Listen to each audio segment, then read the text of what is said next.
the very first thing you do is you dial 911. Once you dial 911, then the paramedics will come to your facility, they will come to your home, and then even though the person may have died a while ago, especially if they died in their sleep, what they're going to do is they're going to try to revive that person to see if there's any hope or chance to bring them back. And if there's just no chance, then they will pronounce that this person is no more. The cops will be there, and the cops will then generate a case number, which is very important. So they will give you a case number, and then they will say, okay, now you can do what you need to do, meaning contact your funeral home and make the arrangements. This is where we come in the picture as the community's funeral home. And a word of advice is that if you want to use Masjid Umar bin Khattab's funeral home, then you just make one phone call. I say one call, that's all. You make that call and you forget about your worries and you take care of your loved ones. And that call, once you make that call, then your problem will become our problem.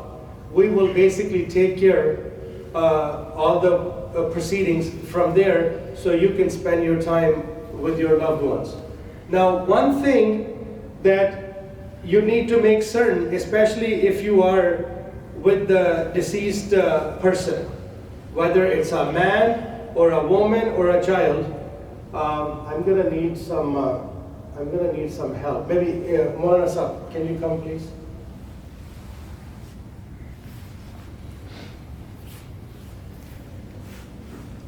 So we will make this really quick. Here, you hold on to this close to me while I talk. Okay, so if the person passes away at home, then we need to make sure of a couple of things. First of all, as the person passes, more than likely they're going to be lying down. Here, come this way so they can see. So the person is more than likely going to be lying down. They may be in a position like this or like this, whatever position they may be in, you have to make sure that you posture their body and situate them as we would be lowering them into the graves, which means their feet have to be straight up. Sometimes the feet might be like this. So it's your duty to make sure you put the feet straight up and then tie a rope or a piece of cloth around their feet. Because as the body starts to relax, even if you put their feet straight up, when the body relaxes, the feet will just kind of take their own position. All right? Same thing with the mouth. When person dies and after the muscles relax, their mouth may get open and then it will settle at that. So make sure the mouth is closed and tie a piece of cloth over the head and under the chin and tie the face and make sure the mouth stays closed and the eyes are closed. And then finally, make sure the arms are in the state as if we would be standing for prayer. So arms parallel to the body, like so, and the face slightly tilted over the right shoulder as if they're facing the Kaaba. Okay? Now, once all this is done, then the body will basically rest in that place. Now, I will give you just a quick example because we want to keep moving on. If the person who passes away has dentures, okay, and their mouth is open, you are not going to be able to get their mouth closed. All right? So what you have to do is you have to make sure you take the dentures out. Take the dentures out, close the mouth, wrap a cloth around their face, and this needs to be done right away after the person passes away, because if you wait for a long period of time, then you're not going to be able to move the body, and the body will stay the way it is basically. So now you've done this, you've called us, and then we will basically come, take the body from your home, bring the body to the masjid for the ghusl, and then we will make the proper announcements and arrangements from there. If the person dies in a hospital, especially now, where nobody is allowed, we've had at least 3 or 4 janazas, deaths, where the person basically died all by themselves, with nobody around them. So now what do you do? What if their mouth is open? Now what do you do? All right, it's a problem. So at that point, what the family can do is they can request to the nurse and doctor on duty and let them know that per our faith, if you don't mind doing these gestures, and they are very accommodating in doing so. You just have to make sure that they know that this is important, that their face is tilted to the right, the mouth is closed, and they will do that. We've had a couple of examples where the family did not know, and when we received the body, it was not like it should have been. And the idea of this is not to mock or anything. This is merely for education and understanding. So, anyways, like I said, if that happens at the hospital, then you need to let the staff on duty know to do these things. Whether it's a man or a woman, the gestures are the same, or even for a child. Now, if this happens at the hospital or at the nursing home, what happens is all of a sudden the family members, they get very emotional and everybody wants to do something. So what happens is the brother will call one funeral home, sister will call another funeral home, uncle will call another, because they all want to take part in it. Well, that is nice, but it's very problematic, because what happens is if one of those calls a non-Muslim funeral home and then they find out and the funeral home has dispatched a car out ready to go collect the body, well, now you're stuck. So, because see, in every business there are protocols, rules, and policies. So once a funeral home goes to collect the body, then the other funeral home will not basically get involved with that, just simply because it's a professional courtesy. So make sure your family members know, make sure that you talk to each other, make one phone call and forget about the rest. I'm not saying you have to call the funeral home that we have. You can call anybody that you want, but just make sure you only make one call to one funeral home, whatever that may be.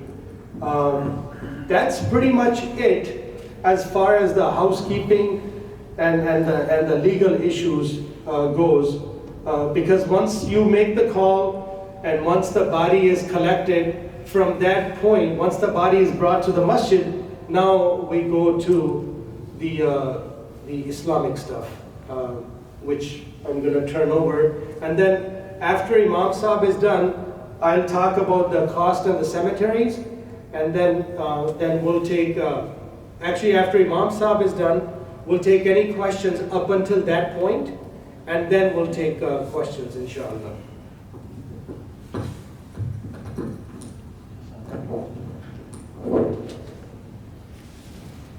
Assalamu alaikum wa rahmatullahi wa barakatuh. Bismillahir Rahmanir Rahim. Alhamdulillah.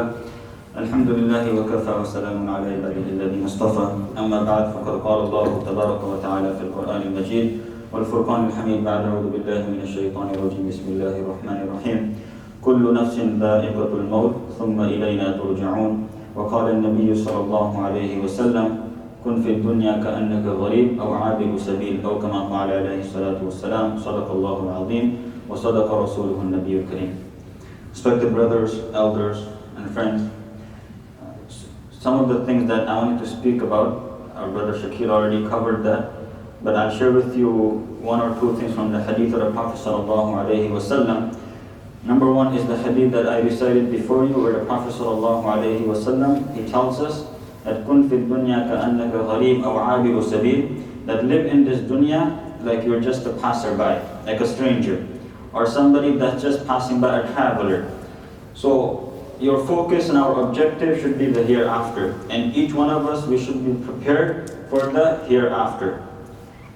And for this, the Prophet ﷺ, he encouraged us in the hadith of keeping a will, or as they say, wasiyah. So in Urdu, also in Arabic they say wasiyah, in Urdu they say wasiyatnama, in English they say a will. So this is extremely important, and I'll give you an example. You know, the last time we covered this topic, for some people it's frightening just to think about that moment. For some of us, just to picture ourselves as dead, or one day maybe lying on a table like this where people will be washing our bodies, it's a frightening moment. But the reality is, each one of us sitting here, we're going to experience that. That's something which is guaranteed.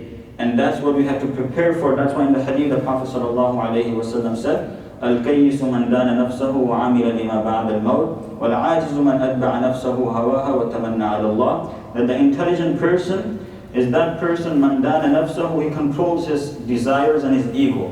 وعمل لما بعد الموت, and he works for the life hereafter, after his death.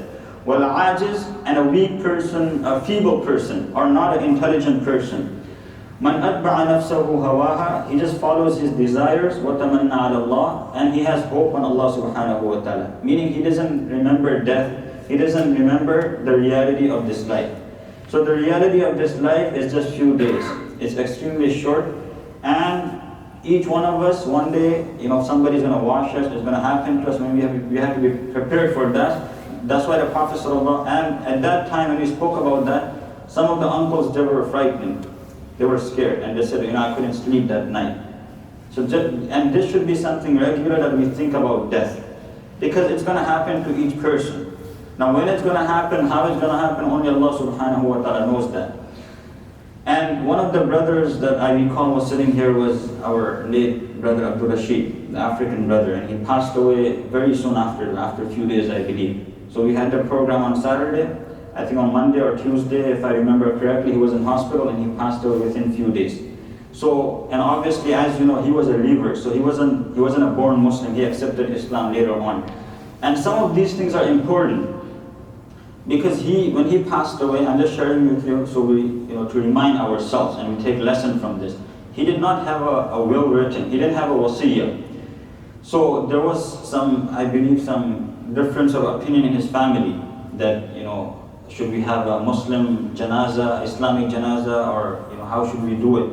So alhamdulillah, we thank Allah that, you know, Allah subhanahu wa ta'ala instilled goodness in his family, that they allowed that. But they were disputing that, should we bury him, or should we have the Islamic janaza, or should we do it the other way? So one of the reasons for that is, when a person doesn't have wasiyah, then the ruling, the law of the land, that's what takes precedence. And in the hadith of the Prophet ﷺ, the hadith of Muslim, Ibn Umar radiallahu ta'ala anhu, he says, مَا حَقُّ امْرِئٍ مُسْلِمٍ مَا حَقُّ امْرِئٍ مُسْلِمٍ لَهُ شَيْءٌ يُرِيدُ أَن يُوصِيَ فِيهِ. That it's the right and the responsibility of every Muslim that has something which he wants to make some bequest. Meaning, when you leave something behind, if you have any wealth, if you have something that you want to leave behind, meaning it could be a wasiyah, it could be a request to someone, that when I pass away, do this or don't do that. Any request that you have and you want to leave that behind, then أن يبيت ليلتين ووصيته مكتوب عنده. That it's the right of every Muslim that if he wants to leave some bequest behind, that he has a wasiyah written by him. He doesn't spend more than 2 nights without a wasiyah which is written for him. And Ibn Umar radiallahu ta'ala anhu, he said, منذ سمعت ذلك عن رسول الله صلى الله عليه وسلم, since I heard this from the Prophet صلى الله عليه وسلم, ما مرت علي ليلة, I don't let one night pass without my wasiyah, without my will being written for me. Now, one of the things is, I'm sure most of us sitting here, we never even thought about this. We don't even have a wasiyah. So if today something happens to you, the problem is the family there's gonna be chaos. There's gonna be sometimes fighting that I get this and I get that. But if you have wasiyah, then everything is clear. It just eases the problem. And sometimes even mentally a person is prepared. When you have your wasiyah in front of you, then sometimes you remember death more often. And this even the Prophet ﷺ told us to remind ourselves again and again. So one of the problems is if you don't have a wasiyah, if you don't have a will, then the state is going to take over. When they divide your estate or your wealth, then they're going to do it accordingly to their law. But if you have a wasiyah, then they'll follow that. If you have a wasiyah, if you have it written down, so if you want, I have a copy. I can if I give it to a few uncles before, so you can come to me, inshallah. You can obtain it from wherever you want. And basically that has all your requests, that if I pass away, do this to me, don't do that to me, and my wealth should be divided in this way, meaning Islamic way. Now, as long as a person is alive, you have an option. You can give your wealth, you can spend it how you want, you can give it to whoever you want. But under wasiyah, you cannot give to any charity, any organization more than 1/3. And this is also mentioned on that, and if you come to me, we can go in more detail. But this is one of the basic things to keep in mind, that 1/3 of your wealth. So if you have, for example, $100,000, you cannot give more than $33,000 to a charity or some organization, some masjid, some madrasa. Less than that you can give it. The remaining goes to your heirs, the people that's going to inherit from you. You cannot make wasiyah for your heirs, your kids, your wife, if your parents are alive. You cannot make wasiyah for them. So these are some just basic rulings. But there are more important things which are going to be there also. So sometimes what happens is a person that passes away. Another thing is, what should we do? There are different scenarios where people pass away. Sometimes a person passes away all of a sudden. Another case or scenario is a person passes away, which is known as maradul maut or maradul wafat. So in the Arabic or the Hadith of the Prophet ﷺ, this is known as muhadha. Muhadha, meaning he's prepared, the angel of death is present, and soon he's going to be passing away.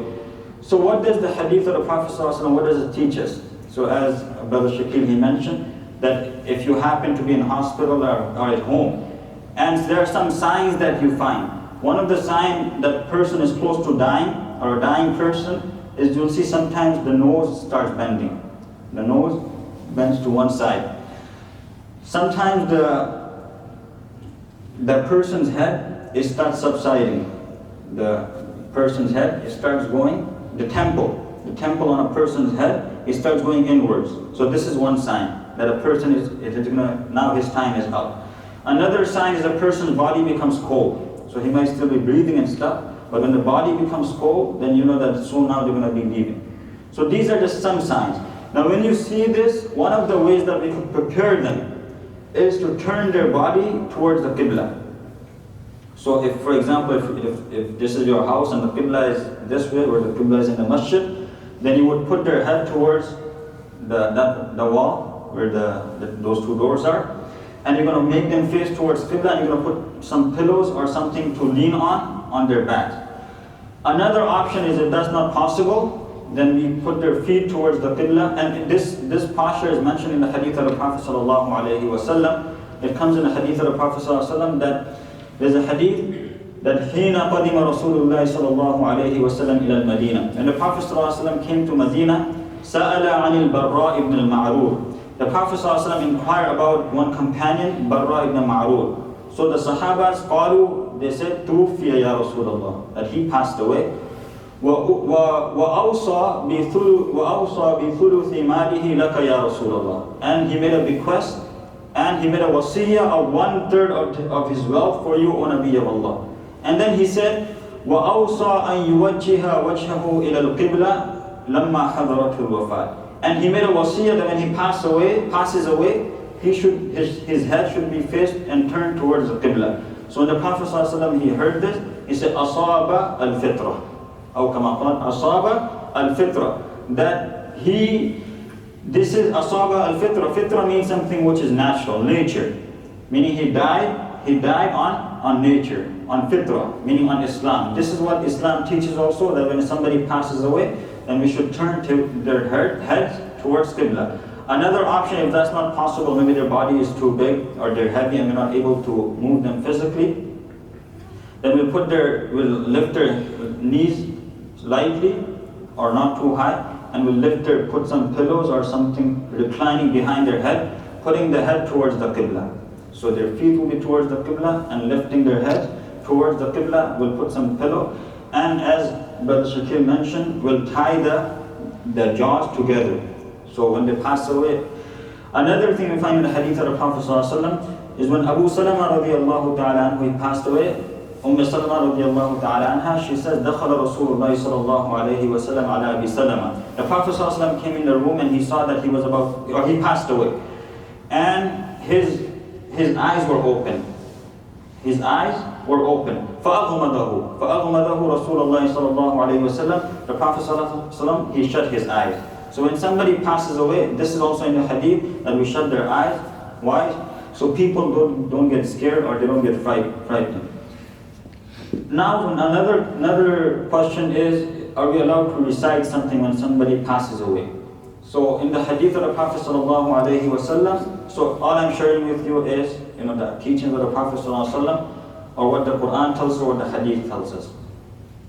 He says, اقرأوا على موتاكم Surah Yasin. اقرأوا على موتاكم Surah Yasin. When somebody is about to die, then recite Surah Yasin. You can stand there and recite Surah Yasin. Some scholars here, Mautakum means somebody that has passed away. So after somebody passes away, then recite Surah Yasin. But others, they say no, because in another hadith, the Prophet ﷺ, he said, لَقِّنُوا مَوْتَاكُمْ بِلَا إِلَهَ إِلَّا اللَّهِ. Make talqeen ala mawtakum on the person that's about to pass away. So same words that are used in both the hadith. Mawtakum, somebody that's about to pass away, remind them with la ilaha, make talqeen. So when somebody is passing away, you shouldn't command them. Meaning don't go and tell them that, hey, read la ilaha illallah or read the kalima. You shouldn't do that. Rather, those sitting around, we shouldn't be engaged in worldly talks. Rather, we should recite the kalima la ilaha illallah, la ilaha illallah Muhammadur Rasulullah. Because there's a lot of virtue of a person passing away, and his last words are La ilaha illallah, is the kalima. So the Prophet ﷺ, he said, لَقِّنُوا مَوْتَاكُمْ بِلَا إِلَهَ إِلَّا اللَّهِ. Also, it's permissible for women folks to sit around the somebody that's passing away, somebody that's in the state of muhadara. It's permissible for women to sit around and also recite the Quran. They can also make adhkar. And again, we should leave the family members to sit around somebody that's passing away if they have family members. And we shouldn't become a burden and sit there and cause any hardship to them. So these are just few things that I wanted to share with you. Inshallah, if you have any questions, you may do so, and we can continue with the next part, inshallah.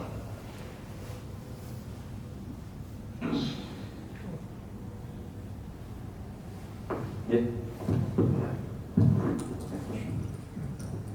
So inshallah we can continue with the next part of when it comes to washing the body and the next procedure of the kafan of the janazah. Another thing to remember is when you have the wasiyah, then we should tell them that wherever I pass away, bury me there. And we should write on the wasiyah, on the will, that my body shouldn't be embalmed, or there shouldn't be any post-mortem on my body. Because it comes in the hadith of the Prophet ﷺ that kasrul mayyit, when you break a bone of a person that passed away, ka kasri hayya, that it is as though you're breaking a bone of somebody that's alive. So just as it's not permissible to harm somebody that's alive, just to pain, similar pain, it causes to somebody that passes away.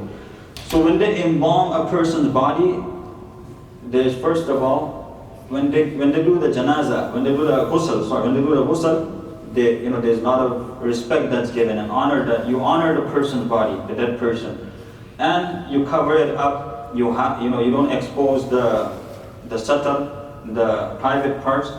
When they do embalming, when they embalm a person's body, they open everything. So you lying there naked, and they'll start cutting your body. So this, I'm telling you that, some people, they have the desire that if I pass away, they should take my body to Pakistan or take it to India or take it to some other part, Saudi. So there is no virtue in that. The only place you find a virtue of somebody being buried somewhere is Medina or Mecca. But many Sahabas, they passed away on, between Mecca and Medina, but they weren't brought to Medina or Jannatul Baqi. They were buried. Like, for example, our mother, one of the wives of the Prophet ﷺ, she passed away in a place called Sarib, and she was buried there. And this is approximately 10 miles from Mecca, but her body wasn't brought to Mecca. She was buried where she passed away. So we learn from this that where a person passes away, you should be buried, unless it's possible to take your body somewhere within a time where it doesn't give off any smell or it doesn't start rotting. So then it will be permissible. But when you send your bodies overseas and then have to embalm, then according to the scholars, this is not permissible. Because first of all, when they embalm you, they'll make few holes in your body and they'll detox you. They'll take out all your liquid from your body. They'll take out all your blood and they'll drain it out. So they'll empty your body out.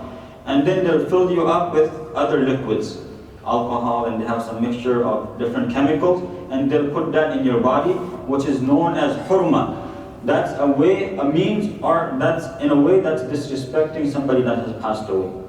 So when you pass away, avoid making these types of requests that and sometimes the elderly, they have these things in the back of their head that when I passed away, I want to be buried where I was born, or in the same place I was born, my hometown. But there's no virtue in that. Whether you were buried in America or you were buried in other parts of the world, it's still the same hukam. So please try and avoid this, because this will be a hukmah for the body. Now inshallah we'll continue with the next part of ghusl and jik. Two aspects. One is about embalming, like you're traveling or taking the body to overseas, right? Suppose somebody is traveling on a business purpose and he dies in California. I'm just making it up. So is that okay for that person to travel, or the body to be brought from California to here, as long as we avoid the embalming process? I'm not sure whether it's possible or not, but is there anything wrong in?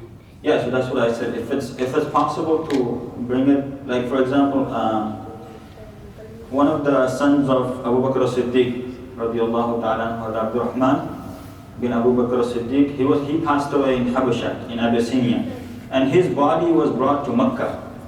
His body was brought to Mecca. So on the condition that it doesn't start giving off smell or it doesn't start rotting, and there's no embalming involved, then that's okay. So you can write on your wasiyah that when I passed away, I don't want any autopsy or any cutting or those types of things, unless it's necessary. Like if somebody passes away all of a sudden, sometimes they have to do that. The pathologist and the doctors, they're gonna go do the autopsy and those types of things. But if you pass away because of old age or for a reason that the doctor knows, so they know that you had some sickness, disease, so perhaps you passed away from that, there's no reason for them to cut you up or cut your body and to do an autopsy.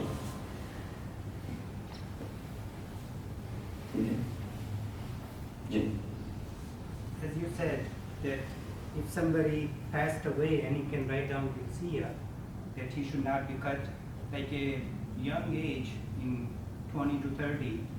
If that person suddenly all of a sudden passed away at home, and do the legal process go through to go to the autopsy process or no?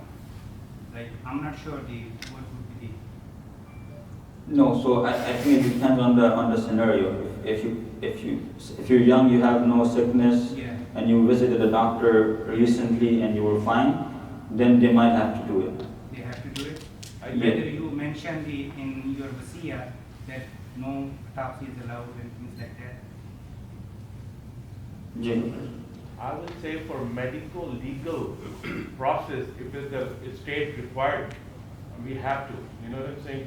But what you're saying, if somebody like died in a young age all of a sudden, and you also don't know, we don't know, and it's a medical legal case, then it's not in our hands. This is a state requirement.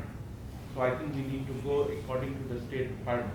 But if somebody has a will, like an old age, and that's the question we can, ask ourselves, Maulana, if somebody has a will, okay, do not push my heart, do not, if I die, let me die natural. Can we do that if our loved ones want this way to go? Brother Ahmed, let me just kind of touch on Brother Shakil's question. The example that you gave, brother, based on my experience, if a young and healthy person dies at home, like you suggested, generally, per the law, there is no autopsy required unless when you call 911 and the cops come to your home, whoever it may be, and they suspect any foul play. If they suspect any foul play, then the state will require autopsy to see if the person was killed. But if they can see from the body clearly that everything is natural, then the autopsy is not required. Does that make sense? The question I asked, if somebody has a will, in our Sharia is permissible? And will to remove the life support? Life support, or do not push my heart, or do not put me on ventilator or anything? So that would depend on the condition of the person, the person that's in the hospital. There is some rulings that we try and keep somebody alive as long as they're not brain dead.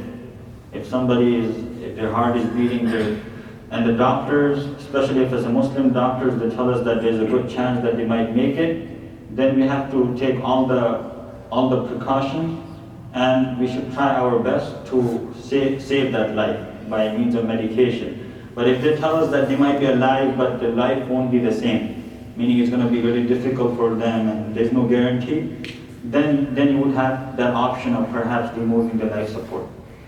So it would depend on, I guess in that situation, you would have to look at or take the opinion of the medical experts. I think what he's saying is, can somebody write in the will, for example, somebody writes in the will, please do not put me on the life support.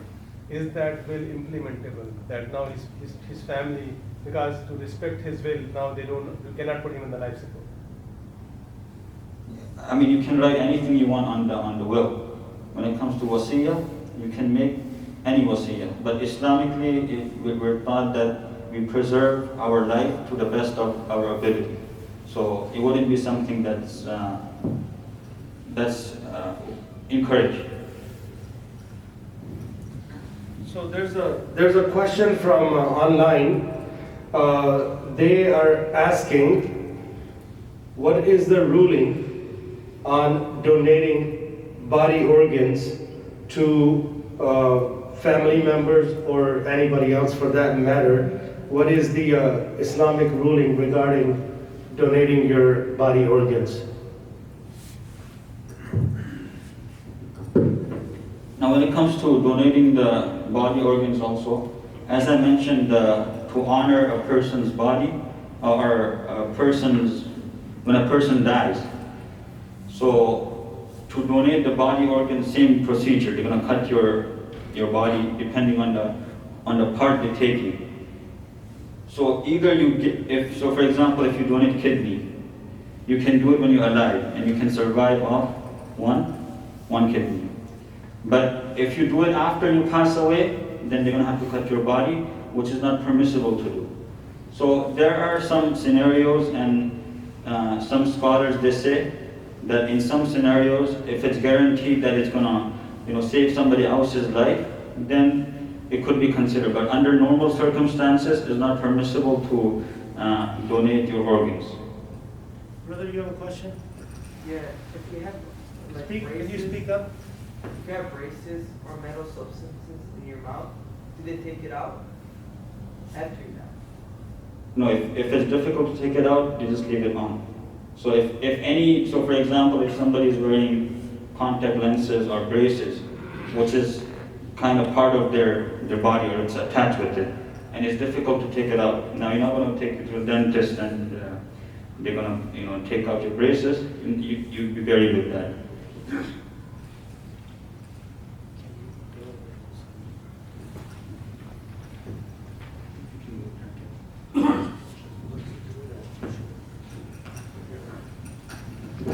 We've got a couple of questions from the sisters. Oh boy. Can you read that? It's in something of the will. Are we only allowed to see if we can read that. In terms of the will, I'm only allowed to write for 1/3 of the will only. Yeah, you can only write. Can you read the question and answer these so we can have it on the recording? So she's asking if she can only do 1/3. So as I mentioned, and when it comes to wasiyah, you can give it to any person, and you can only give it 1/3. So if you have, for example, 100,000, you can only give 33,000 in wasiyah. When it comes to your heirs, you can't leave them out. So you can't write on the wasiyah, then don't give it to my son. Or after I pass away, I don't want my son to take any of my wealth. Because the Quran tells us that they inherit from you, so you can't leave out your heirs, your warithin, you can't leave them out. The other question has already been discussed regarding the donation of the organs. Now, there's a new question which is similar along the lines. Can we donate our bodies for research? For example, to organizations that experiment human bodies to find new vaccine and medicine? No, that shouldn't be done, and that should be avoided also.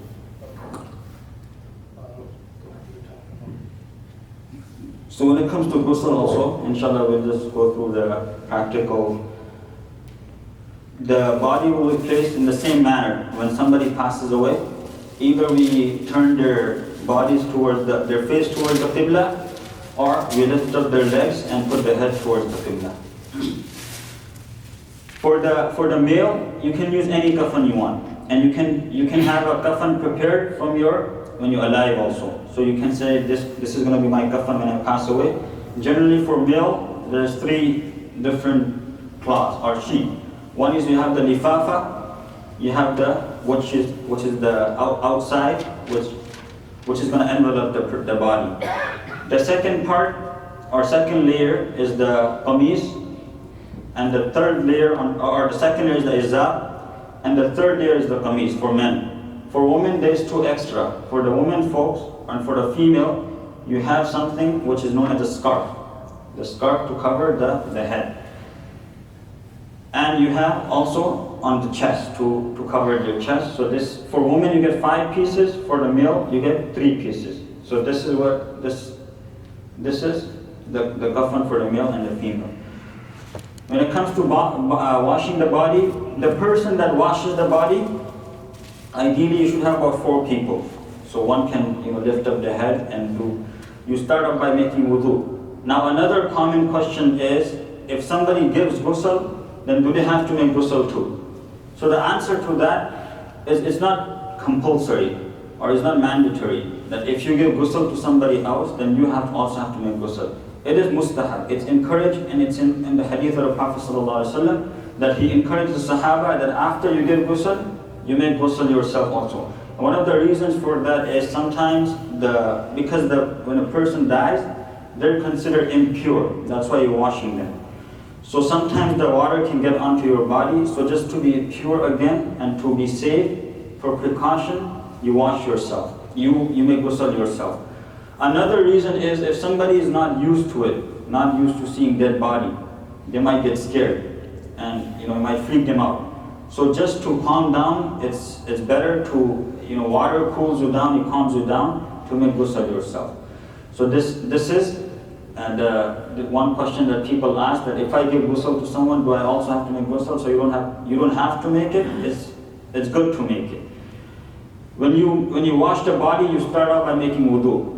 So you wash the limbs, each limb like how we make the wudu. washing the right hand 3 times, the left hand 3 times, the same way as we make wudu. When it comes to washing the body, it's in the hadith of the Prophet ﷺ to wash it 3 times at least, and 3 to 5 times. And this is when one of the daughters of the Prophet ﷺ, when they were washing her body, he commanded the women folk that the body should be washed either 3 times or 5 times. And if you're doing it 3 times, then the last time you put some camphor, kafur. You use some camphor and you wash it with that. If you're washing it 5 times, then the 5th time you're going to use some camphor. And then in this way, after that, and when you're washing the body also, you should keep a sheet which is not transparent. Meaning if water falls on it, the parts, the limbs under it, the organs, they're not going to become apparent. So you cover it with a thick sheet and you use gloves. And if it's a woman folk, then whatever other necessities you have, I'm sure they have it in the room downstairs. They have a ghusl khana, they have all the buckets and other things that you need material to wash the body.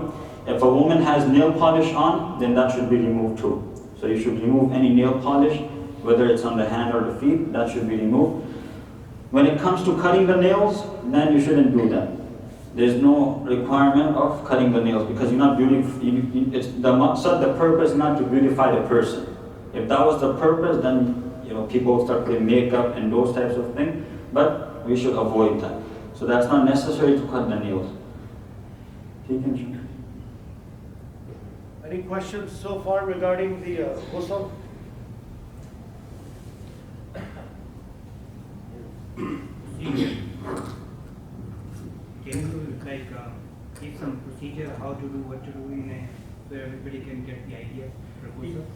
Yes, and then can you clarify on when the person is deceased on the table, exactly what steps should be done for the proper ghusl? And then also one of the questions that we faced the last couple times regarding if, for example, let's say a female passes away and we don't have any females available to give the ghusl.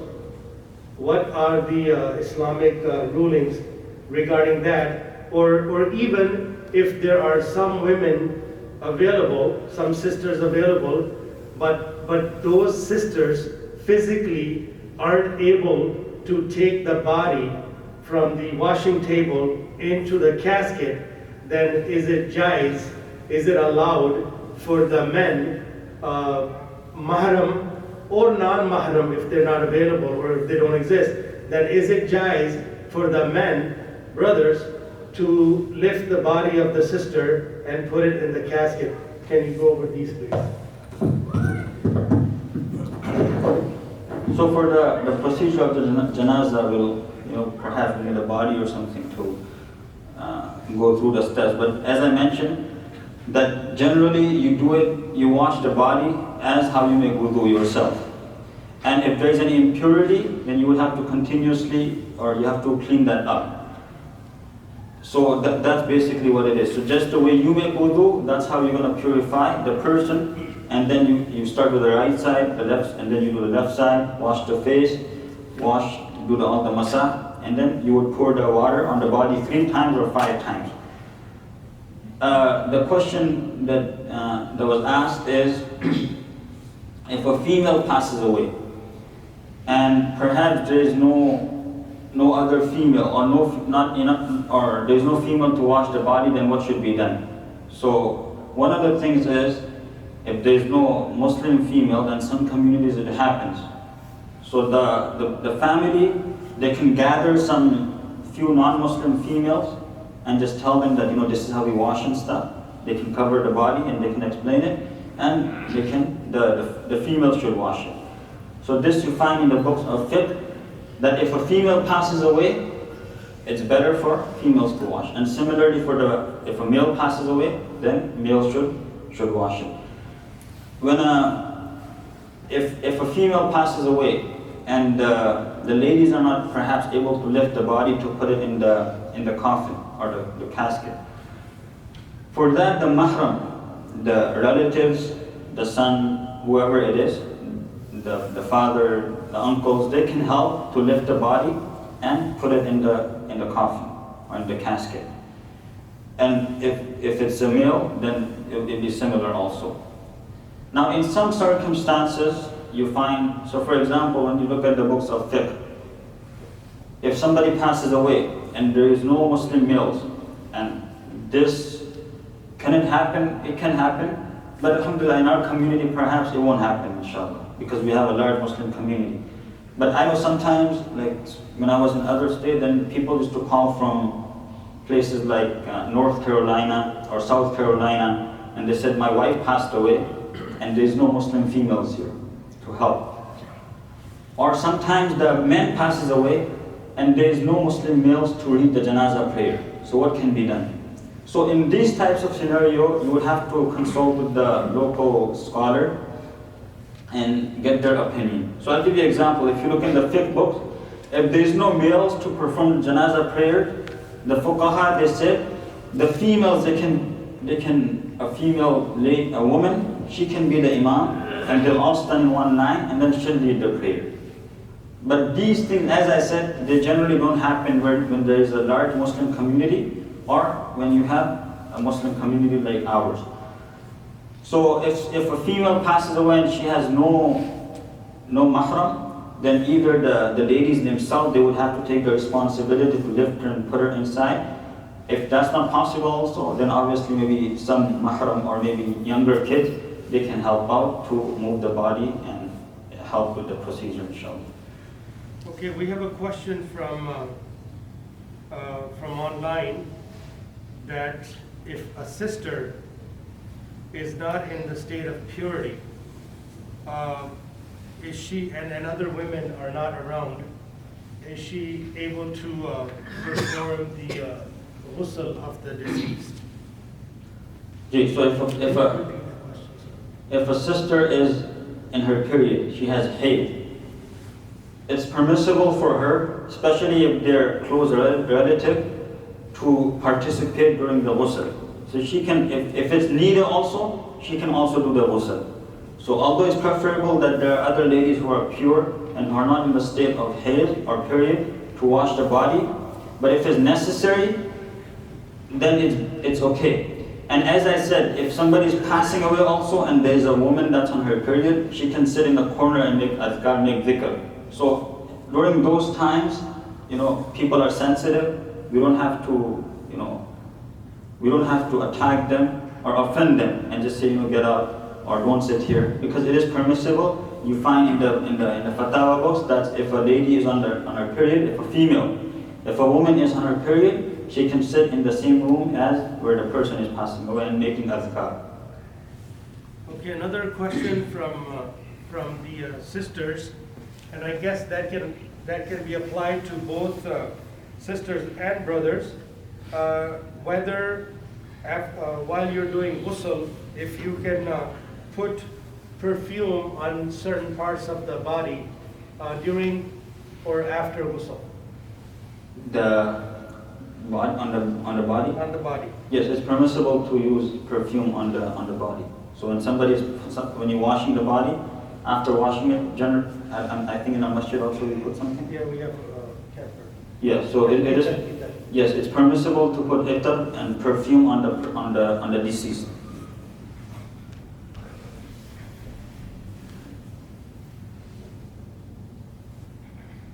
No, if you touch it, you don't have to make wudu. As a matter of fact, if somebody passes away, it's even permissible to touch the body as long as they're your mahram. So if it's a male, obviously you can't marry that person, so you can touch them. And the proof for this in the hadith of the Prophet ﷺ, when one of his companions passed away, then Nabi Karim ﷺ, he entered into the room and he kubbila. The Prophet ﷺ kissed him. He kissed this, he was crying. Hada Aisha radiallahu ta'ala anha, she says, وَالْعَيْنَانِ تَغْرِيَانِ, the eyes of the Prophet ﷺ, they were filled with tears. So he was weeping and crying, and he kissed his companion. If I recall, it was Hazrat Uthman bin Mad'un. So he passed away, the Prophet ﷺ, he entered into the room, and he kissed him on his forehead. And he didn't make wudu or anything, they continued. So you can touch that person because the ghusl is done already. So when a ghusl is done, that person is pure now. So you can touch that person as long as they're mahram. So if it's a woman, another woman, obviously they can touch that person to kiss them or just to see them. If they're ghair mahram, if they're non-mahram, if you're able to marry that person when they're alive, then you shouldn't look at that person. So we should keep the Sharia in front of us and be respectful. And sometimes the family, they might say, no, we don't want the face to be open. So respect that, just cover it, and you can carry on, inshallah. Jane. Can a husband give ghusl to his wife? And the vice versa, can a wife give ghusl to her husband? If there's other women folk, then that's better. A husband or a wife giving ghusl to each other, the ruling is generally when a person passes away, then the nikah breaks. The nikah comes to an end. So a husband shouldn't touch the wife unless, as I said, if it's absolutely necessary, when there's nobody else to do the ghusl. But if there's other women folk, then it'll be better for them to wash the body. And similarly for the husband, other men, they'll wash the body. You can look at the wife, you can look at the face, but you shouldn't touch, and similarly the vice versa. Okay, we'll take, the time is getting close to Isha. We'll take one last question, and then I'll cover the cemeteries. And then if there's any additional questions after that, then you can consult with Imam Sahib privately. And then if there's a need, then we'll do one of these sometime down the road, maybe after Ramadan. So the sisters are wondering, is there any specific du'as which would be read or which should be read while the ghusl is being done? No, during ghusl there is nothing specific. You can recite. It's permissible to recite the Quran. When the ghusl is going on, it's permissible to recite the Quran as long as the body is covered and there is no impurity. There is nothing visible, impure, or the body is covered. So it's permissible, but there is no portion. And as I mentioned, when somebody is passing away, then you can recite Surah Al-Ikhlas, Surah Al-Falaq, read the Quls, and it comes in the Hadith, read Yasin. When somebody passes away also, you can recite Yasin. Now when you bury them, it comes in the Hadith of the Prophet ﷺ that you stand by the head first. You stand where the head is, and you recite Surah Fatiha and 5 verses from Surah Al-Baqarah. So from Alif Lam Mim till Muflihun. You stand by the head and you do that. Then you go by the feet and you recite the last 2 verses of Surah Al-Baqarah, from Amana Rasul till the end. So this also you find in the Hadith, but there isn't anything specific of when you're washing the body to recite something. And also when you're carrying the body, there is nothing in the Hadith of the Prophet ﷺ that I'm aware of where you have to recite the kalima. Some people, they have this habit, so that's also not necessary. You can just recite to yourself. You don't have to say anything loudly. And also making dua ijtima'an also, that's also not found. But you find in some hadith where the Prophet ﷺ, he encouraged that once the body is, when the person is buried, you stand by the grave, and he said, Salu li akhikum al-afiyah. Ask for ease for your brother, because soon he'll be questioned. So, and in some hadith you find that the Prophet ﷺ used to make dua. He used to gather all the Sahaba, he used to encourage them, and they would raise their hands and he would make dua. So it's okay if people do that too. But to do that maybe later on or do it after a few days, then that's not true. Yeah. The question is that when we are doing the burial, then I heard there's a hadith saying that the time that you spend after the burial, for the family members especially, that we cut a camel, slaughter it, and all the distribution is done at time 20 to 45 minutes. Is there anything like that? Yeah, there's a hadith in Sohel Muslim from Amr ibn As that when he was passing away, then he told his son, after I pass away, stand by my grave for the duration which it takes to slaughter a camel and distribute the meat. So there's a hadith in Muslim, and you can look it up inshallah. One Yeah. last question. After you bury somebody, can you do talqeen at that time to the passed away? 13 when they passed away. When they pass away, they're buried in the cover. Uh, Can somebody sit and do the talqeen to the deceased? by the grave, you can stand there and make adhkar, because there is a difference of opinion amongst the scholar as where the deceased can hear or not, and can they hear in the grave, and there's a lot of difference. But if somebody does that, then there's no harm in that, because it comes in a hadith that sit by the grave and make adhkar. So obviously talking la ilaha illallah, that's also a dhikr. So that'll be okay. No, like talqeen meaning like telling your father or whoever died that, hey, the question that's going to be answered, or the question that is going to be asked from the deceased, you tell the answers. Like what's your religion, and who's Allah, I mean, all those questions, you just tell them. I don't know. I haven't heard. I don't know about that, but you find in the hadith that you should ask for ease. Sallallahu al-afiyah, ask Allah for ease. So continue with dua that Allah make it easy for you. One suggestion, maybe if there is any option for people to ask the questions later on through the email or through some forum where Musab can respond. I will- That might be good. You're one step ahead of me. Because as I'm looking, there are certain questions which would benefit a lot of the people.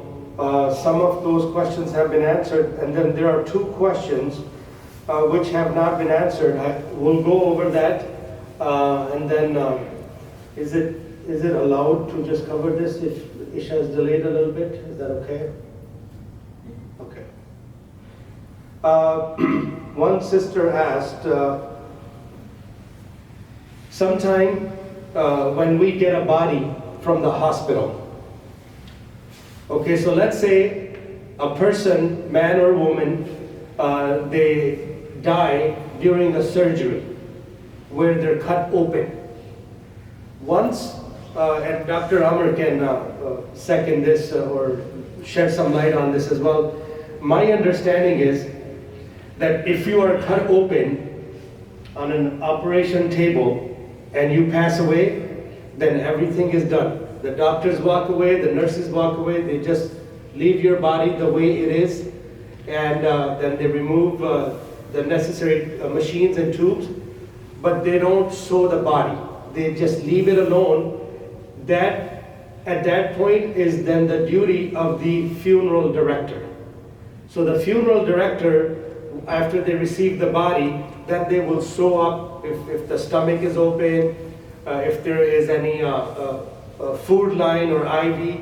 So once you take that out, obviously once you take that out, it's going to bleed a little bit. So you can stitch.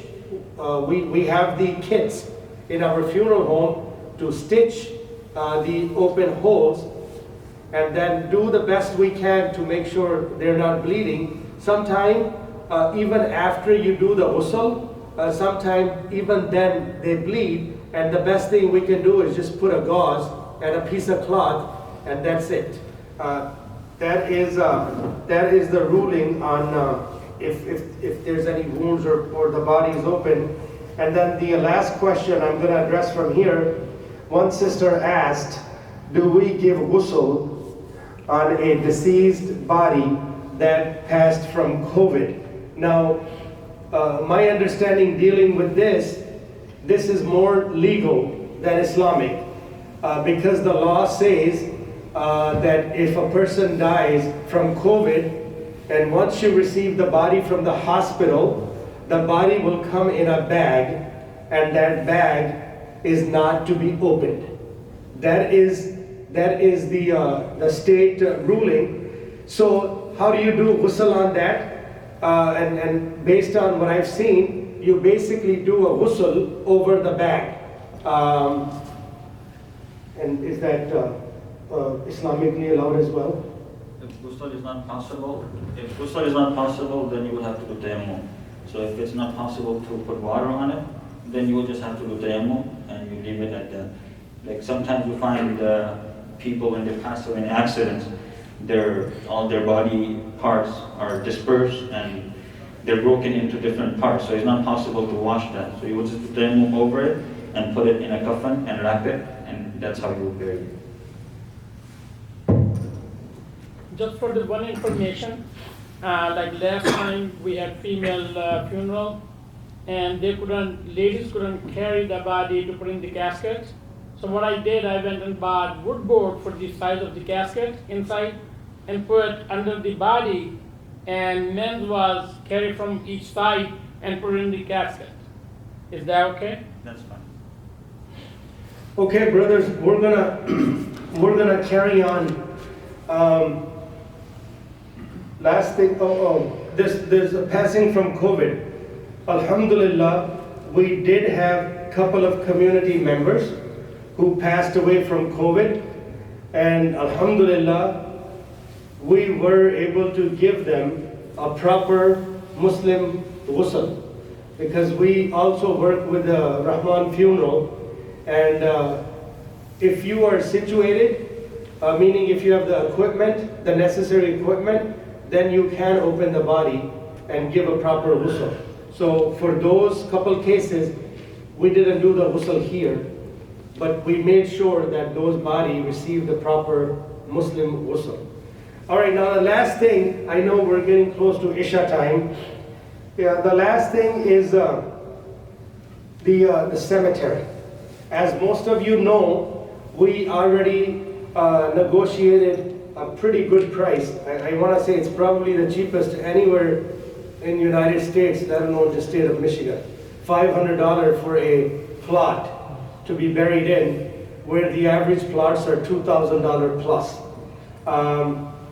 I know some of our community members, their loved ones, fathers, mothers, uncles, they are buried at Woodmere Cemetery. Now, their wishes are that they would also be like to bury at Woodmere Cemetery. Is it possible? Yes. Everything comes for a price. So your uncle or your aunt or your mom or dad who were buried at Woodmere for $3,000 to $4,000, that price now is $8,000 to $10,000. So can you still do that? Absolutely.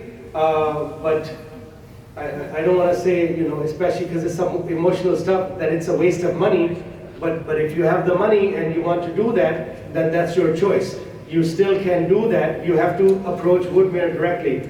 If you wish to bury them in the cemetery that we negotiated, that is going to literally cost you half of what you would pay at Woodmere, which is approximately $4,400 from the time you make the phone call till the time you receive the death certificate, and everything in between is $4,400. Now, having said that, this is for our community, particularly if there is a family who just does not have the means, then right now we are almost 100% independent that we can do the funeral pretty much for free.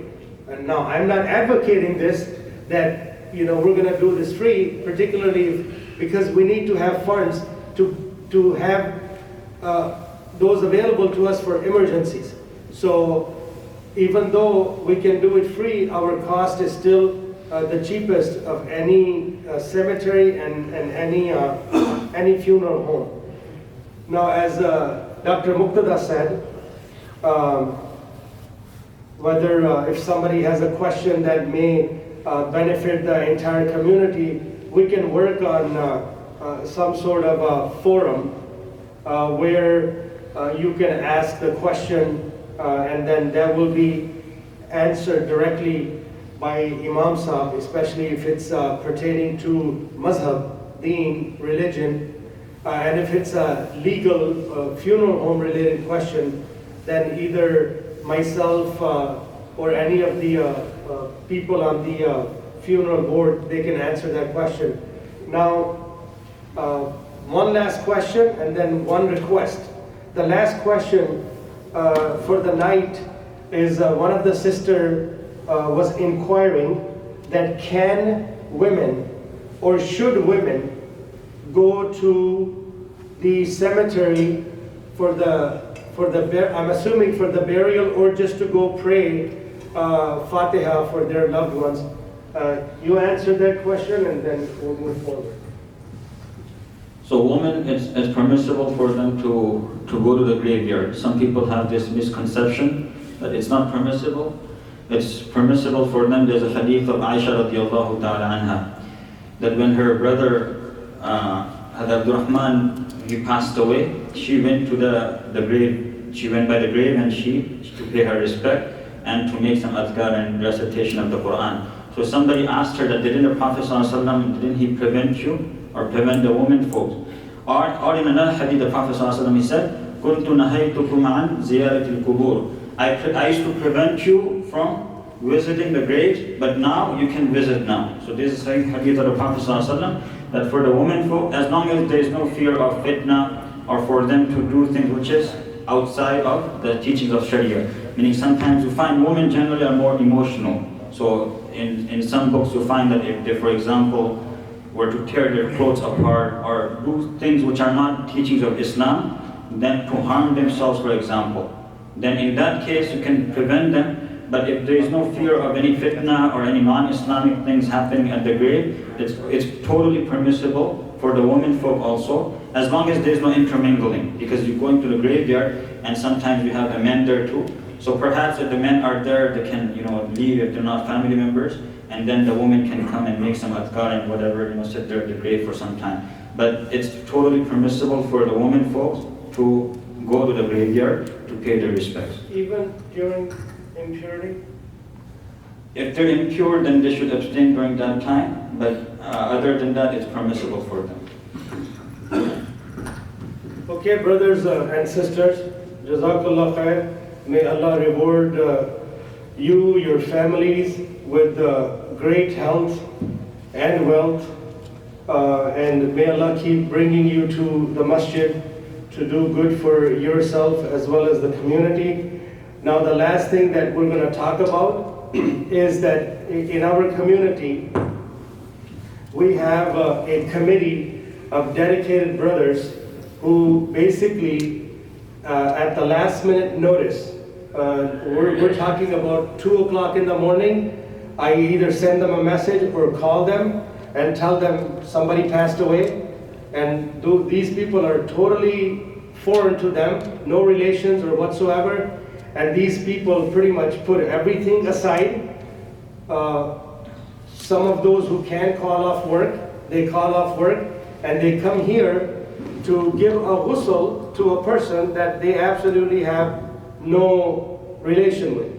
And as far as I know, it's a great reward for these brothers, and I want to thank them. They have been doing this for the past 2 years. We also have a committee of sisters. Now, we run into a problem with the sisters committee, more so than we don't run into problem with the brothers committee because they don't have a lot going on and they can come at very short notice. So usually the night before the ghusl, I almost always know which brothers are going to be there for the ghusl. So there's no stress of somebody's going to be available to do the ghusl. But that is an issue with the sisters. For the last 2 female ghusls, literally up to 15 minutes before the ghusl was supposed to be performed, we did not have verified, meaning confirmed, sisters who were able to give ghusl. So what I would, for the sisters downstairs, as well as anybody who's listening on the web, we will be creating, inshallah, a new committee. 2 committees for the sisters, where each committee will be, it'll be 4 to 5 sisters with 1 sister in charge, and we'll give them the proper training and the knowledge to do the ghusl. And then Alhamdulillah, we have plenty of brothers. But if anybody, any of the brother wants to take part in this, then please let me know. We will put your name on the list, inshallah. We will put your name on the list, and sometime, like between our brothers, you know, they take, I think we have 8 or 10, and sometime they take turns because some may be busy for one, and so it's a great reward. And as I mentioned, I'm gonna give my number one more time, and this is for the sisters. Anybody who's interested in helping with this noble cause, you can send me a message, and then we will basically form committees, and then I will only send the sisters committee just a message stating that we have a ghusl for tomorrow, and then the sister in charge, her responsibility would be to reply back and say we have X number of sisters confirmed to do the ghusl, and this way we don't have to worry about anything, and we can help our community or any Muslim brother or sister or child that comes to our masjid in the time that they may need us the most. Once again, Jazakallah khair. If anybody has any other questions regarding this, you can always contact Imam Sahib. His number, say your number please. It's actually, yes, Imam Sahib's number is on the calendar. I was looking for his number on the website, I couldn't find it, but we're gonna publish, Rana Sahib, we're gonna put his number on the website to contact him 24 hours a day. Jazakallah khair. You were going to give your number, you forgot. Yeah, my number for the sisters committee